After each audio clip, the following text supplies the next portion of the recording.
ಎಲ್ಲ ಗೌರವಾನ್ವಿತರಿಗೆ ನಮಸ್ಕರಿಸುತ್ತಾ ವೇದಿಕೆ ಮುಂಭಾಗದಲ್ಲಿರುವಂಥ ಎಲ್ಲ ಪೋಷಕರಿಗೂ ಹಾಗೂ ತಂದೆ ತಾಯಿಗಳಿಗೂ ಪುಟಾಣಿ ಮಕ್ಕಳಿಗೂ ಕೂಡ ವಂದನೆಗಳನ್ನ ಸಲ್ಲಿಸ್ತಾ ಹಲೋ ಹಲೋ ಹಲೋ ನಾನು ಕೂಡ ಕಾತರನಾಗಿ ಕಾಯ್ತಾ ಇದ್ದೀನಿ. ನೀವೆಲ್ಲರ ಡ್ಯಾನ್ಸ್ಗಳನ್ನ ಪರ್ಫಾರ್ಮೆನ್ಸ್ಗಳನ್ನ ನಾವೆಲ್ಲರೂ ಕಾಯ್ತಾ ಇದ್ದೀವಿ. ಆದ್ರೂ ಕೂಡ ಸ್ವಲ್ಪ ಸಮಯ ಇನ್ನೇನು ಮುಗ್ದೋಗ್ತಾ ಇದೆ. ಸೊ ಹಾಗಾಗಿ ನಾವೆಲ್ಲರೂ ಕೂಡ ಇನ್ನೊಂದಿಷ್ಟು ಗಮನ ಇಟ್ಟು ಕೇಳಿಸ್ಕೊಳ್ಳೋಣ. Hello,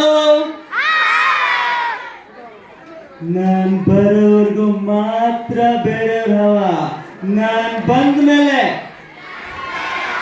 very good. ನೀವು ಪರ್ಫಾರ್ಮೆನ್ಸ್ ಕೊಡಕ್ ಬಂದ್ಮೇಲೆ ನಿಮ್ದೇ ಹವ ಆಗ್ಬೇಕು. ಎಕ್ಸಾಕ್ಟ್ಲಿ. ನಾನು ಕೂಡ ಕಲಿತಾ ಇದ್ದೀನಿ. ಇನ್ನು ಕಲಾವಿದ್ರು ಅಂತ ಎಲ್ಲ ಹೇಳಿದ್ರು, ನಾನು ಕಲಿತಾ ಇದ್ದೀನಿ. ನೋಡೋಣ, ಟ್ರೈ ಮಾಡೋಣ ಒಂದಿಷ್ಟು. ಯಾರು 10 ಜನ ಹೊಡೆದು ಡಾನ್ ಆದವನ್ನೆಲ್ಲ ಕೇಳೋ ನಾನು ಹೊಡೆದ್ರು 10 ಜನನು.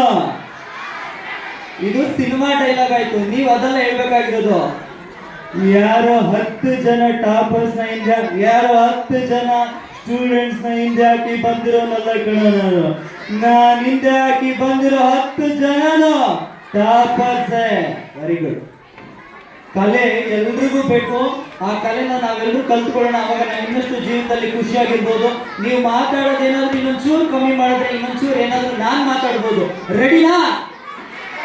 Very good. ನಿಮ್ಮನ್ನೆಲ್ಲ ನೋಡ್ತಾ ಇದ್ರೆ ಎಷ್ಟು ಚೆನ್ನಾಗಿದೆ, ಎಷ್ಟು ಸೊಗಸಾಗಿದೆ ಇವತ್ತಿನ ಕಾರ್ಯಕ್ರಮ. ಇವತ್ತು ನಾವೆಲ್ಲರೂ ರಜತ ಮಹೋತ್ಸವವನ್ನ ಆಚರಿಸ್ತಾ ಇದ್ದೀವಿ. ಅನ್ನದಾನಕ್ಕಿಂತ ವಿದ್ಯಾದಾನ ಮೇಲು ಅಂತಾರೆ. ಅಂತ ವಿದ್ಯಾದಾನವನ್ನು ನಮ್ಮ ಹುಲಿನಾಯ್ಕರವರು ಎಷ್ಟೆಲ್ಲ ಈ ಸಾಮ್ರಾಜ್ಯವನ್ನು ಕಟ್ಟಿ ನಿಮ್ಗೆಲ್ಲ ಉಣಬಡಿಸ್ತಾ ಇದ್ದಾರಲ್ವಾ. ಇಂಥ ಒಂದು ಸಾಮ್ರಾಜ್ಯವನ್ನು ಕಟ್ಟಿ ಉಣಬಡಿಸ್ತಾ ಇರೋಂಥ ಅವರಿಗೆ ನಾವೆಲ್ಲರೂ ಕೋಲ್ಕೊಳ್ಳೋಣ. ಆಯುಸ್ಸು, ಆರೋಗ್ಯ ಎಲ್ಲರೂ ದೇವರು ಜಾಸ್ತಿ ಕೊಡ್ಲಿ ಅಂತ. ಏನಂತೀರಪ್ಪ? ಏನಾದ್ರೂ ನಾನು ಚೆನ್ನಾಗಿ ಮಾಡ್ತಾ ಇದ್ರೆ ನೀವು ಚಪ್ಪಾಳೆ ತಟ್ಬೋದು. Very good, thank you. ಪ್ರತಿಯೊಬ್ಬರು ಕೂಡ ವಿಭಿನ್ನವಾಗಿ ಏನೇನೋ ಅವ್ರದ್ದು ಕಲೆ ಇರುತ್ತೆ, ವಿಭಿನ್ನವಾದ ಶೈಲಿ ಇರುತ್ತೆ. ಸೊ ಈಗ ಡಾಕ್ಟರ್ ರಾಜ್ಕುಮಾರ್ ಅವರ ಡೈಲಾಗ್ನ ಅವ್ರು ಹೇಗೆ ಮಾತಾಡ್ತಾರೆ ಅವರ ಸಿನಿಮಾದಲ್ಲಿ, ನೀನು ಯೋಗಿದ ಬಬ್ರುವಾಹನ ಮಣಿಪುರದ ಅರಸು ತುಂಬಿದ ಸಭೆಯಲ್ಲಿ ನಮ್ಮವರು ಮುಂದೆ ನೀನು ಏನು ಹೇಳಿದೆ. ಈ ಡೈಲಾಗನ್ನ ಬೇರೆಯವರು ಯಾರಾದ್ರೂ ಮಾತಾಡಿದ್ರೆ ಹೇಗಿರುತ್ತೆ? ಯಾಕಂದ್ರೆ ಪ್ರತಿಯೊಬ್ಬರು ವಿಭಿನ್ನ. ಟೈಗರ್ ಪ್ರಭಾಕರ್ ಅವರು ನೆನಪಾಡುತ್ತವೆ, ನೀವು ಮಣಿಪುರಕ್ಕೆ ಬಂದಿದ್ದು ನಮ್ಮ ತಾಯಿ ಚಿತ್ರವನ್ನು ಕಂಡಿದ್ದು ಮದುವೆ ಆಗಿದ್ದು ಯಾವುದು ನೆನಪಿಲ್ಲ.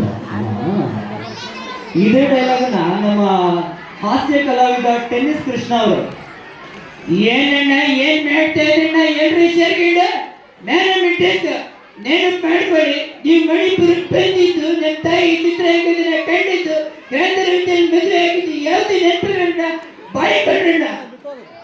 ಇದೇ ತರ ಇದೇ ಡೈಲಾಗ್ನ ಏನಾದ್ರು ನಮ್ಮ ಶಂಕರ್ ನಾಗ್ ಅವರು ಏನಾದ್ರು ಮಾತಾಡಿದ್ರೆ, ನಾನು ಮಾಡ್ಕೊಳ್ಳಿ ಮಣಿಪುರಕ್ಕೆ ಬಂದಿದ್ದು ನಮ್ಮ ತಾಯಿ ಚಿತ್ರರಂಗದ ಕಂಡಿದ್ದು ಗ್ರಂಥರ ಮದುವೆ ಆಗಿದ್ದು ಯಾವ್ದು ನೆನಪಿಲ್ವಾ, ಹೋಗ್ಲಿ ಬಿಡಿ ಬರ್ತಾರೆ. ಇದೇ ಡೈಲಾಗ್ನ ನಮ್ಮ ಶಿವರಾಜ್ ಕುಮಾರ್ ಅವರು, ನೆನಪು ಮಾಡ್ಕೊಳ್ಳಿ, ನೀವು ಮಣಿಪುರಕ್ಕೆ ಬಂದಿದ್ದು ನಮ್ಮ ತಾಯಿ ಚಿತ್ರರಂಗದ ಕಂಡಿದ್ದು ಗಾದಿಗಿದ್ದು ಯಾರು ನೆನಪಿಲ್ವಾ, ಹೋಗ್ಲಿ ಬಿಡಿ. ಇದೇ ಡೈಲಾಗ್ನ ಕೊನೆಯದಾಗಿ ನಮ್ಮ ಹಾಸ್ಯ ಕಲಾವಿದ ಧೀರೇಂದ್ರ ಗೋಪಾಲ್ ಅವರು, ಶಿವನೇ ಸೆಂಬಲಿಂಗ ನೆನಪು ಮಾಡ್ಕೊಳ್ಳಿದ್ದೀವ, ನೀವು ಮಣಿಪುರಕ್ಕೆ ಬಂದಿದ್ದು ನಮ್ಮ ತಾಯಿ ಚಿತ್ರರಂಗದಿಂದ ಕಂಡಿದ್ದು ಯಾವುದು ನೆನಪಿಲ್ವನಪ್ಪ, ಅಯ್ಯಪ್ಪ. ಇನ್ನೊಬ್ರು ನೀವು ಹಾಸ್ಯ ಕಲಾವಿದ್ರನ್ನ ನೆನಪಿಟ್ಕೊಂಡಿರ್ತೀರಾ, NS ರಾವ್ ಅವರು, ಅಯ್ಯಪ್ಪ ಇಲ್ಲ ನೆನಪು ಮಾಡಿದ್ದೀವ, ನೀವು ಮಣಿಪುರಕ್ಕೆ ಬಂದಿದ್ದು ನಮ್ಮ ತಾಯಿ ಚಿತ್ರರಂಗದಿಂದ ಕಂಡಿದ್ದು ಮದುವೆ ಆಗಿದ್ದು ಯಾವುದು ಇಲ್ವಾ, ಇಲ್ಲ. ಇನ್ನೊಬ್ರು ಅವ್ರಿಗೆ ಟಿವಿ ಕೇಳಿಸ್ಲಿಲ್ಲ ಅಂದ್ರೂ ಕೂಡ ತುಂಬಾ ಚೆನ್ನಾಗಿ ರಾಜ್ಕುಮಾರ್ ಅವ್ರ ಜೊತೆ ಎಲ್ಲ ಆಕ್ಟಿಂಗ್ ಮಾಡಿದ್ದಾರೆ. ಬಾಲಣ್ಣ ಅವರು, ನೆನಪು ಮಾಡ್ಕೊಳ್ಳಿ, ನೀವು ಮಣಿಪುರಕ್ಕೆ ಬಂದಿದ್ದು ನಮ್ಮ ತಾಯಿ ಚಿತ್ರಾಂಗದನ್ನ ಕಂಡಿದ್ದು ಗಾಂಧರ್ವದಲ್ಲಿ ಮದುವೆ ಆಗಿದ್ದು ಯಾವ್ದು ನೆನಪಿಲ್ವೇ. ಮನರಂಜನೆ ಇಲ್ಲಿಗೆ ಮುಕ್ತಾಯ ಆಗಿದೆ. ಇನ್ನೊಂದು 2-3 ನಿಮಿಷಗಳು ದಯವಿಟ್ಟು ಇಲ್ಲಿರುವಂತ ಪೋಷಕರೆಲ್ಲರೂ ಕೂಡ ಗಮನಿಸಬೇಕಾಗಿರುವಂಥದ್ದು. ನಾವು ಎಲ್ಲರೂ ಕೂಡ ನಾವು ಯೋಚನೆ ಮಾಡೋದೇನಂದ್ರೆ ಒಳ್ಳೆ ಶಾಲೆಗೆ ಸೇರಿಸಿದ್ವಿ, ನಮ್ದೇನು ಜವಾಬ್ದಾರಿ ಇಲ್ಲ. ದಯವಿಟ್ಟು ಇದನ್ನ ನಾವು ಅರ್ಥ ಮಾಡ್ಕೊಳ್ಬೇಕಾಗಿದೆ. ರಾಮಾಯಣದಲ್ಲಿ ನೀವು ರಾಮ ಕಾಡಿಗೆ ಹೋಗಿರ್ತಾನೆ, ಸೀತೆ ವನವಾಸದಲ್ಲಿ ಇರ್ತಾಳೆ. ಸೀತೆ ಕಾಡಲ್ಲಿ ಇರ್ಬೇಕಾದ್ರೆ ಲವ ಕುಶ ಅಂತ ಇಬ್ರು ಮಕ್ಕಳು ಹುಡ್ತಾರೆ. ಆ ಲವ ಕುಶ ಅಂತ ಇಬ್ರು ಮಕ್ಕಳಿಗೆ ಎಜುಕೇಶನ್ ಬೇಕಲ್ಲ, ನೀವೆಲ್ಲರೂ ಹೇಗೆ ಎಜುಕೇಶನ್ ಕೊಡಿಸ್ತಾ ಇರ್ತೀರೋ ಅದೇ ತರ ಆ ಲವ ಕುಶ ಇಬ್ರು ಮಕ್ಕಳನ್ನ ಅಲ್ಲೇ ವಾಲ್ಮೀಕಿ ಮಹರ್ಷಿಗಳು ಇರ್ತಾರೆ. ಆ ವಾಲ್ಮೀಕಿ ಮಹರ್ಷಿಯವರ ಹತ್ರ ಕರ್ಕೊಂಡು ಹೋಗಿ ಹೇಳ್ತಾರೆ, ಮಹರ್ಷಿಗಳೇ, ನಮ್ಮ ಮಕ್ಕಳಿಗೆ ಇಬ್ರಿಗೂ ಕೂಡ ಶಸ್ತ್ರದಲ್ಲೂ ಶಾಸ್ತ್ರದಲ್ಲೂ ಪಾರಂಗತರನ್ನಾಗಿ ಮಾಡಿ ಅಂತ. ಅದಕ್ಕೆ ವಾಲ್ಮೀಕಿ ಮಹರ್ಷಿ ಹೇಳ್ತಾರೆ, ಆಯ್ತಮ್ಮ, ನಾನು ಎಜುಕೇಶನ್ ಕೊಡ್ತೀನಿ, ಸೊ ಅವ್ರನ್ನ ಪಾರಂಗತರನ್ನಾಗಿ ಮಾಡ್ತೀನಿ, ಆದ್ರೆ ಒಂದು ಕಂಡೀಷನ್. ಏನು ಮಹರ್ಷಿಗಳೇ? ಅವ್ರು ಹೇಳೋದು, ಅಲ್ಲಿ ದೂರದಲ್ಲಿ ಒಂದು ಮರ ಕಾಣಿಸ್ತಾ ಇದೆಯಲ್ಲ, ನಾನಿಲ್ಲಿ ಅವ್ರಿಗೆ ಪಾಠ ಹೇಳ್ಕೊಡ್ತೀನಿ, ಆ ದೂರದಲ್ಲಿ ಕಾಣಿಸ್ತಾ ಇರುವಂತ ಮರದ ಹತ್ರ ನೀನು ಪ್ರತಿದಿನ ಬಂದು ಕೂತ್ಕೊಳ್ಬೇಕು ಅಂತ. ಸೀತೆ ಆಯ್ತು ಒಪ್ಕೊಂತಾಳೆ. ಒಪ್ಕೊಂಡು ಆದ್ಮೇಲೆ ಪ್ರತಿದಿನ ಎಜುಕೇಶನ್ ನಡಿಬೇಕಾದ್ರೆ ದೂರದಲ್ಲಿ ಸೀತೆ ಬಂದು ಕೂತ್ಕೊಳ್ತಾ ಇರ್ತಾರೆ. ಅವ್ರ ಏನ್ ಪಾಠ ಹೇಳ್ಕೊಡ್ತಾ ಇರ್ತಾರೆ ಎಲ್ಲನೂ ಕೂಡ ನೋಡ್ತಾ ಇರ್ತಾರೆ. ಹೀಗೆ ಬೆಳೀತಾ ಬೆಳೀತಾ ಬೆಳೀತಾ ಆ ಇಬ್ರು ಮಕ್ಕಳು ಮುಂದೆ ಎಷ್ಟು ಶಕ್ತಿವಂತರಾಗ್ತಾರೆ ಅಂದ್ರೆ ತನ್ನ ತಂದೆಯಾದ ರಾಮನನ್ನೇ ಸೋಲಿಸೋ ಮಟ್ಟಿಗೆ ಶಕ್ತಿವಂತರಾಗ್ತಾರೆ ಲವ ಕುಶ. ಇನ್ನು ಮಹಾಭಾರತದಲ್ಲಿ ಬಂದಾಗ ಧೃತರಾಷ್ಟ್ರನಿಗೆ ಕಣ್ಣು ಕಾಣಿಸ್ತಾ ಇಲ್ಲ, ತನ್ನ ಗಂಡನಿಗೆ ಕಣ್ಣು ಕಾಣಿಸ್ತಾ ಇಲ್ಲ ಅನ್ನೋ ಕಾರಣಕ್ಕೆ ನಾನು ಯಾಕೆ ನೋಡ್ಬೇಕು ಪ್ರಪಂಚ ಅಂತ ಹೇಳಿ ಸೊ ಗಾಂಧಾರಿ ಕೂಡ ತನ್ನ ಹೆಂಡತಿ ಗಾಂಧಾರಿ ಕೂಡ ಕಣ್ಣನ್ನ ಕಟ್ಕೊಂತಾಳೆ. ಕಣ್ಣನ್ನ ಈ ಕಡೆ ತಂದೆನೂ ನೋಡ್ತಾ ಇಲ್ಲ, ತಾಯಿನೂ ನೋಡ್ತಾ ಇಲ್ಲ. ತಂದೆ ತಾಯಿ ಇಬ್ರು ನೋಡದೇ ಇರುವಂತ ಮಕ್ಕಳು ಕೌರವರಾಗದೆ ಮತ್ತಿನ್ನೇನಾಗ್ತಾರೆ. ಹಾಗಾಗಿ ಶಾಲೆಗೆ ಕಳಿಸ್ತಾ ಇದ್ರ, ಒಳ್ಳೆ ಸಂಸ್ಥೆಗೆ ಕಳಿಸ್ತಾ ಇದ್ರ, ಎಲ್ಲ ತರದ ಅವಕಾಶಗಳು ನಿಮ್ಗೆ ಸಿಗ್ತಾ ಇದೆ. ಆದ್ರೆ ದಯವಿಟ್ಟು ಪೋಷಕರು ಮಕ್ಕಳ ಮೇಲೆ ಕಂಡಿಡಿ. ಅವಾಗಲೇ ಸರ್ ಕೂಡ ಹೇಳ್ತಾ ಇದ್ರು, ಇವತ್ತಿಗೆ ಬಸ್ ಕಟ್ಟಿದ್ರೆ ಸಾಕಾಗಲ್ಲ, ಮಕ್ಕಳನ್ನ ಗಮನಿಸ್ತಾ ಹೋಗ್ಬೇಕು. ನಾವು ಯಾವತ್ತಿಗೂ ಕೂಡ ನಮ್ಮ ಮಕ್ಕಳು ಶಿಕ್ಷಕರ ಕಣ್ಣಲ್ಲಿ ಮತ್ತೆ ಪೋಷಕರ ಕಣ್ಣಲ್ಲಿ ಯಾವ ಮಕ್ಕಳು ಬೆಳೀತಾರೋ ಅವರು ದೊಡ್ಡ ಸಾಧನೆಯನ್ನ ಖಂಡಿತವಾಗ್ಲೂ ಮಾಡೇ ಮಾಡ್ತಾರೆ. ಇನ್ನು ಎರಡನೇದು, ಒಬ್ಬ ಮೇಸ್ತ್ರಿ ಇರ್ತಾನೆ. ಮೇಸ್ತ್ರಿ ಕೆಲಸ ಏನು? ಮನೆ ಕಟ್ಟೋದು. ಮನೆ ಕಟ್ತಾ ಇರ್ತಾನೆ. ಒಬ್ಬರು ಬಿಲ್ಡರ್ ಇರ್ತಾರೆ. ಆ ಬಿಲ್ಡರ್ ಹತ್ರ 1 ವರ್ಷ 2 ವರ್ಷ 5 ವರ್ಷ ಕೆಲಸ ಮಾಡ್ತಾರೆ. ಹೀಗೆ ಕೆಲಸ ಮಾಡ್ತಾ ಆ ಬಿಲ್ಡರ್ ಇಷ್ಟ ಆಗ್ತಾರೆ. ಸೊ ಇವರು ತುಂಬಾ ಚೆನ್ನಾಗಿ ಮನೆಗಳನ್ನ ಕಟ್ತಾ ಇರೋದ್ರಿಂದ ಅವರಿಗೆ ಬಹಳ ಇಷ್ಟ ಆಗುತ್ತೆ. ಹೀಗೆ 10 ವರ್ಷ ಕೆಲಸ ಮಾಡ್ತಾರೆ, 20 ವರ್ಷ 30 ವರ್ಷ 40 ವರ್ಷ ಕೆಲಸ ಮಾಡ್ತಾರೆ. ಅದಾದ್ಮೇಲೆ ಯಾಕೋ ಬೇಜಾರು ಅನ್ಸುತ್ತೆ ಅವರಿಗೆ. ಅಂದ್ರೆ ತುಂಬಾ ಸುಸ್ತಾಯ್ತು, ಸಾಕು ಲೈಫಲ್ಲಿ ರೆಸ್ಟ್ ತಗೊಳ್ಳೋಣ ಅಂತ ಹೇಳಿ ಅವರು ಹೋಗಿ ಆ ಬಿಲ್ಡರ್ ಹತ್ರ ಹೇಳ್ತಾರೆ, ಯಜಮಾನ್ರ ಹತ್ರ ಹೇಳ್ತಾರೆ, ಸರ್ ನಾನು 40 ವರ್ಷ ನಿಮ್ ಜೊತೆ ಕೆಲಸ ಮಾಡಿದ್ದೀನಿ, ಸಾಕು ಇನ್ನ ನನ್ನ ಮನೇಲಿ ರೆಸ್ಟ್ ತಗೊಂತೀನಿ, ಇನ್ಮೇಲೆ ಕೆಲ್ಸಕ್ಕೆ ಬರಲ್ಲ ಅಂತ. ಅದಕ್ಕೆ ಓನರ್ ಹೇಳ್ತಾರೆ ಬಿಲ್ಡರ್, ಆಯ್ತಪ್ಪ ನನಗೋಸ್ಕರ 40 ವರ್ಷ ದುಡ್ದಿದ್ಯಾ, ಇನ್ನು ದಯವಿಟ್ಟು ಇನ್ನೊಂದೇ ಒಂದು ಮನೆ ಕಟ್ಕೊಡು 2 ಫ್ಲೋರ್ ಇಂದು ಅಂತ ಹೇಳ್ತಾರೆ. ಇವರು ಆಲ್ರೆಡಿ ಡಿಸೈಡ್ ಮಾಡ್ಬಿಟ್ಟಿದ್ದಾರೆ ಸಾಕಲ್ಲ ಇನ್ನೇನು ಅಂತ ಹೇಳಿ. ಆದ್ರೆ ಓನರ್ಗೆ ಅವ್ರು ಇಲ್ಲ ಅಂತ ಹೇಳಕ್ ಆಗಲ್ಲ. ಹಾಗಾಗಿ ಸೊ ಆಯ್ತು ಅಂತ ಹೇಳಿ ಒಲ್ಲದ ಮನಸ್ಸಿಂದ ಒಪ್ಕೊಂತಾರೆ. ಅದುವರೆಗೂ ಕೂಡ ತುಂಬಾ ಚೆನ್ನಾಗಿ ಮನೆಗಳನ್ನ ಕಟ್ಟಿದ್ರು ಅವರು. ಆದ್ರೆ ಸೊ ಈಗ ಮನಸ್ಸಿಲ್ಲದ ಮನಸ್ಸಿಂದ ಅವ್ರು ಇಲ್ಲ ಅನ್ನೋಕ್ಕಾಗಲ್ಲ, ಆದ್ರೂ ಒಪ್ಕೊಂಡು ಹೋಗಿ ಮನೆ ಕಟ್ಟಕ್ ಶುರು ಮಾಡ್ತಾರೆ. ಪಾಯ ಎಲ್ಲ ರೆಡಿ ಆಯ್ತು, ಪಾಯ ಅಂತ ಕ್ವಾಲಿಟಿ ಇಲ್ಲ, ಯಾಕಂದ್ರೆ ಮನ್ಸಿಲ್ಲ. ಅದಾದ್ಮೇಲೆ ಅದೇ ತರ 1 ಫ್ಲೋರ್ ಕಟ್ಟಿದ್ರು.